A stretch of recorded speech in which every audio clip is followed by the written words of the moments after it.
If you want to get a few free followers without doing anything, you can just follow me right here. Here I got 35 followers on my empty account, on my new empty account.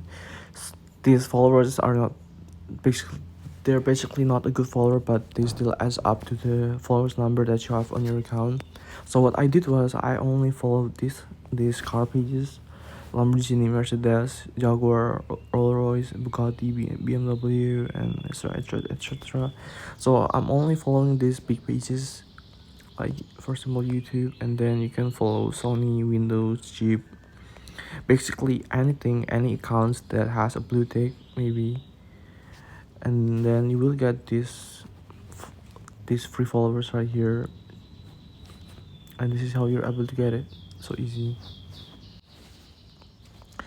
Then you can rinse and repeat them as long as you wish, and then you can do unfollow them, and hopefully you can follow them back and see if you can get a lot of followers coming through on your account without doing anything.